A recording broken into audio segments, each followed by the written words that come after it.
Hello friends, नमस्कार विद्यार्थी मित्रांनो, आज आपला टेस्ट नंबर 3 सोडवण्याचा दिवस आहे आणि टेस्ट नंबर 3 आहे 30 मार्क्सची. तर आपण आता क्वेश्चन सोडवायला लागूया. यातले क्वेश्चन नंबर 1 आहे मॅच द पेयर्स. तर या ठिकाणी म्हटलंय मेजर ऑफ अँगल आणि या बाजूला टाईप ऑफ अँगल दिलेला आहे. तर मित्रांनो, या ठिकाणी थोडीशी मिस्टेक झालेली आहे बघा. 2400 आणि 1800 दिलंय. तर मित्रांनो, हे 240 घ्यायचे आपण आणि इथं 180 घ्यायचे. ओके, तर आता 240 डिग्रीचा अँगल कोणता असतो? तर मित्रांनो, तो असतो रिफ्लेक्स अँगल, म्हणून त्याची जोडी रिफ्लेक्स अँगलला जोडायची. आणि 180 डिग्रीचा अँगल असतो स्ट्रेट अँगल, म्हणून त्याची जोडी 180ला जोडायची. स्ट्रेट अँगल 180 डिग्रीचा असतो. ओके, आणि रिफ्लेक्स अँगल 240 डिग्रीचा असतो. आता पुढे बघा, question number 2, write proper symbol greater than, smaller than or is equal to in the box. तर या ठिकाणी आपल्याला कंपॅरिझन करायचे आहे. क्वेश्चन नंबर 1 बघा, इकडं आहे -5, इकडं आहे +5, म्हणून +5 मोठा आहे.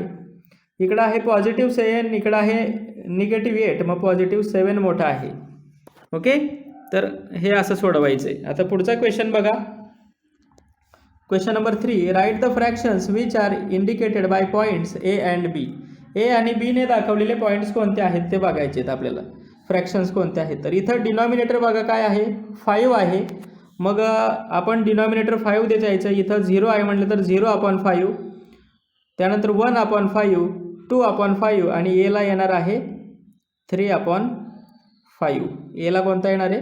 3/5.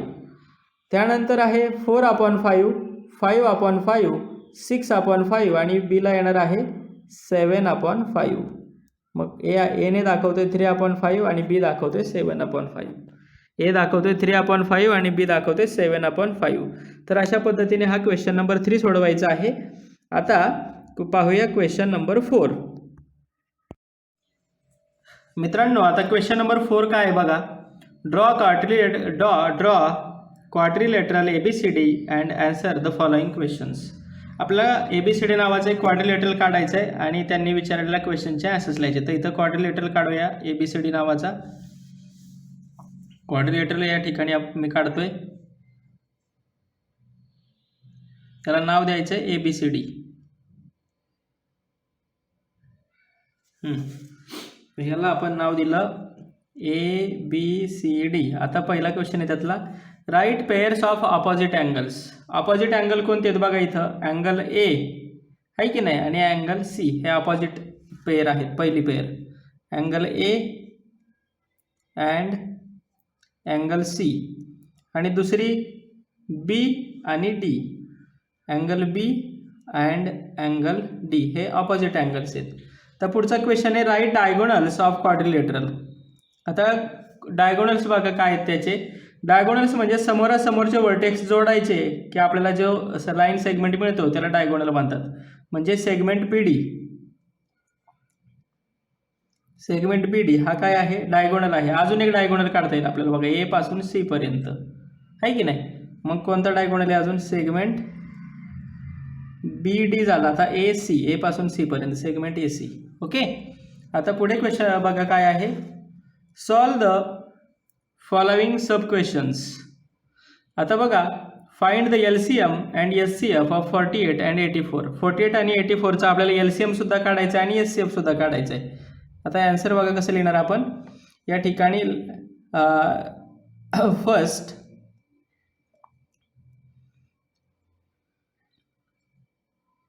Let's find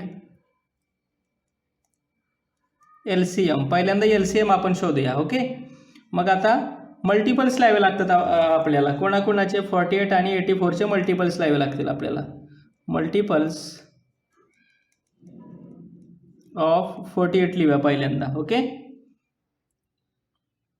multiples of 48. मग कोणकोणते आहेत त्याचे मल्टिपल्स माहिती, त्याचा टेबल लिहावं लागेल थोडक्यात आपल्याला. 48, 96, 144, 192, 240, 288. अजून कोणकोणते असतील त्याच्यात पुढे 48 मिळवत जायचं. 336, 384 असे त्याचे मल्टिपल्स असणार आहेत. ओके, याच्या पुढे सुद्धा त्याचे मल्टिपल्स असणार आहेत. आता लिहूया मल्टिपल्स ऑफ 48 झाला, आता 84चे लिहूया. मल्टिपल्स ऑफ 84 लिहिला. त्यानंतर आहे 168, त्यानंतर आहे 252, त्यानंतर आहे 336, त्यानंतर आहे 420. ओके, याच्या पुढे सुद्धा असणार आहेत, पण आपण ठीक आहे एवढे लिहूया. आता तर कॉमन मल्टिपल्स आता दोन्हीकडे सेम असणारे लिहायचे आपल्याला कॉमन मल्टिपल्समध्ये. आता कॉमन मल्टिपल दोन्हीकडे बघा कोणता नंबर इथं 336 आहे आणि इथं सुद्धा 336 आहे. आपल्याला एक मिळाला तरी बस झाला, कारण की आपल्याला सगळ्यात स्मॉलेस्ट लिहायचा असतो. आता LCM काय असणार आहे मग? LCM ऑफ 48 अँड 84 इज, सगळ्यात लहान मल्टिपल कोणता आहे? हाच आहे, 336. LCM मिळाला आपल्याला, हा आपल्याला LCM मिळालेला आहे 336. हा काय त्याचा LCM आहे. आता HCF शोधूया. ओके, आता शोधायचं HCF. आता मग HCF शोधताना आपल्याला काय करावे लागतात? त्याचे डिवायझर्स लिहावे लागतात. Okay, divisors. Now let's find HCF. Okay, मग आता डिवायझर्स लिहूया. डिवायझर्स ऑफ 48 लिहूया. आता कोणकोणते आहेत बघा? 1 आहे, 2 आहे, 3 आहे, 4 आहे, 6 आहे, 8 आहे की नाही, 12 आहे, 16 आहे, 24 आहे आणि 48 आहे. ओके, आता 84चे डिवायझर्स लिहूया. Divisors of 84. 1 आहे, 2 आहे, 3 आहे, 4 आहे, 6 आहे, 7 आहे, 12च्या टेबलमध्ये आहे, 14च्या टेबलमध्ये आहे की नाही, 21च्या टेबलमध्ये आहे, 28च्या टेबलमध्ये आहे, 48 2 जा 84 आणि 84 1 जा 84. आता काय लिहायचे आपण? Common divisors. ओके, दोन्हीकडे 1 आहे 1, दोन्हीकडे 2 आहे 2, 3 सुद्धा आहे कॉमन, 4 सुद्धा दोन्हीकडे लिहिला. अजून कोणता आहे? 6 आहे की नाही, आणि कोणता आहे? 12 पेक्षा दुसरा कोणताच मोठा डिवायझर नाही आहे. मग HCF काय असणार आहे? HCF ऑफ 48 अँड 84 इज, सगळ्यात मोठा कॉमन डिवायझर कोणता आहे? 12. मग हे असं लिहायचं आहे. ओके, मग आपण काय लिहिणार शेवटी? आन्सर काय असणार आहे आपलं? LCM 336 आणि HCF 12. अशा पद्धतीने हे सोडवायचं आहे. आता पुढचा क्वेश्चन पाहूया.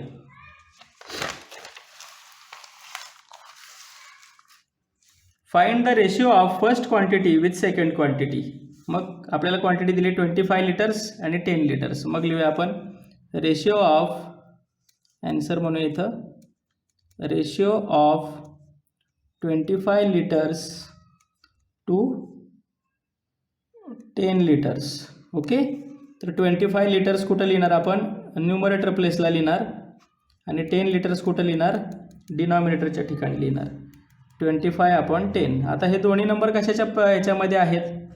5च्या टेबलमध्ये आहेत. मग दोघांना 5ने डिवाइड करायचं. 5 5 जा 25, 5 2 जा 10, म्हणजे काय येणार? 5:2.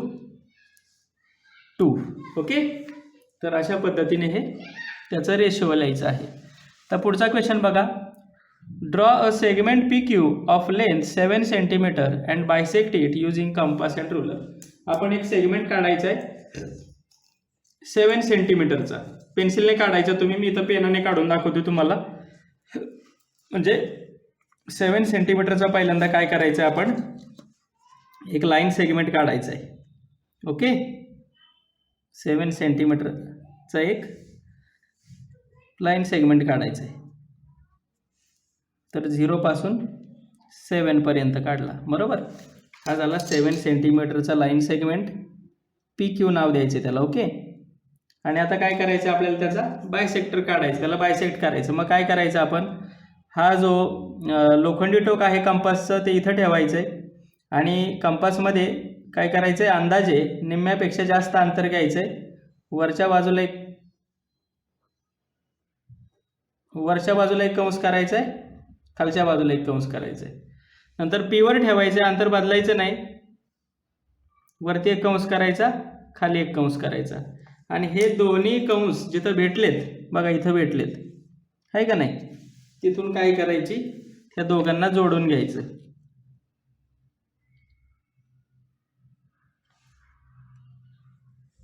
घेतलं जोडून, तर हा झाला त्याचा बायसेक्टर. आता बायसेक्टरने काय होतं, त्याचे दोन सेम पार्ट होतात. बघूया आपण 3.5चा बघा दोन पार्ट झालेत का, बघा 3.5 सेंटीमीटरचे दोन पार्ट झाले, तिथं दिसतंय का, हा झाला त्याचा बायसेक्टर. आता पुढचा क्वेश्चन बघा,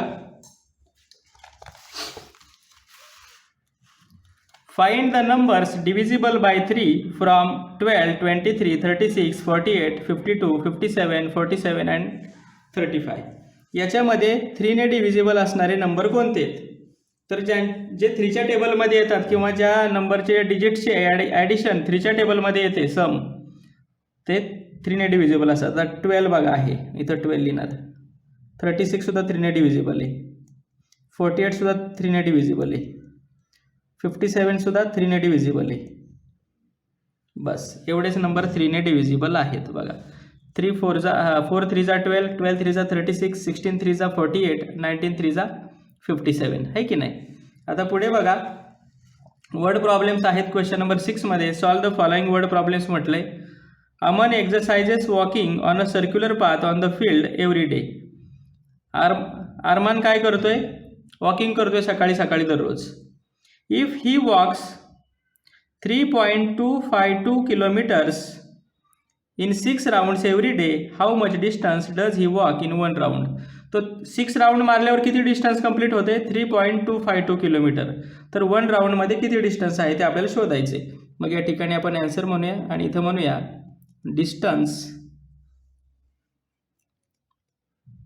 ऑफ 6 राउंड्स किती आहे, 3.252 किलोमीटर्स. आता ह्याला जर डिवाइड करायचं म्हटलं तर आपण ह्याला काय करूया, मीटरमध्ये लिहून घेऊया. हे 3252 मीटर्स.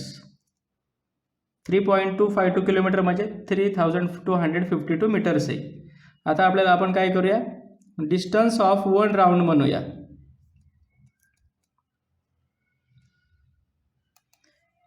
थ्री 3252 मीटर्सला काय करूया, 6ने डिवाइड करूया.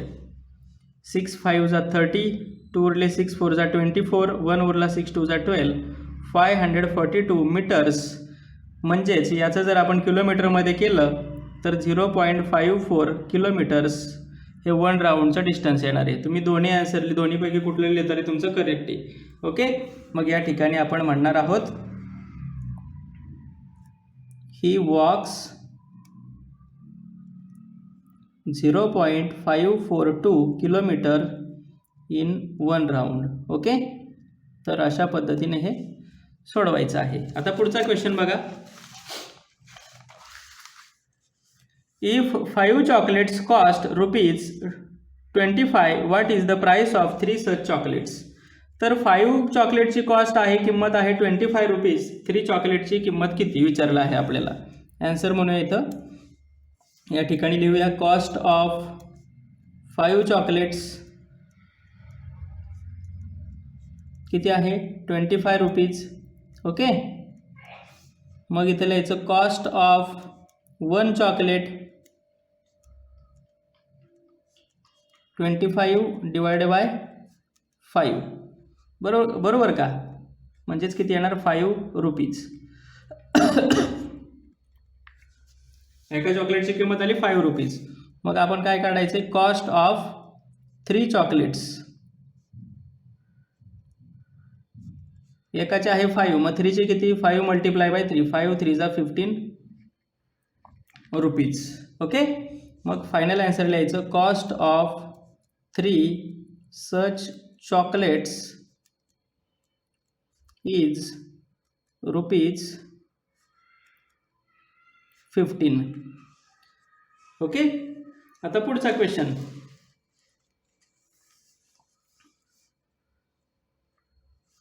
In an exam, Rahul got 722 marks out of 800. What is the percentage of his marks? एका परीक्षेमध्ये राहुलला 800 पैकी 720 मार्क्स मिळाले, तर त्याच्या मार्क्सचं पर्सेंटेज किती? मग या ठिकाणी लिहूया percentage of marks. Total mark होते 800, त्यापैकी त्याला मिळाले 720 मल्टिप्लाय बाय 100 करायचं. 100ला डिनॉमिनेटर काय नाही म्हणजे 1 असणार आहे. 0ला 0 कट करायचा, खालचा एक 0 गेला, वरचा एक गेला, खालचा एक गेला, वरचा एक गेला. 720ला 8ने डिवाइड केलं तर किती येणार आहे मित्रांनो? 90 येणार आहे. मग या ठिकाणी म्हणणार आपण ही गॉट 90% मार्क्स. ओके, तर अशा पद्धतीने हे सोडवायचं आहे. थँक्यू.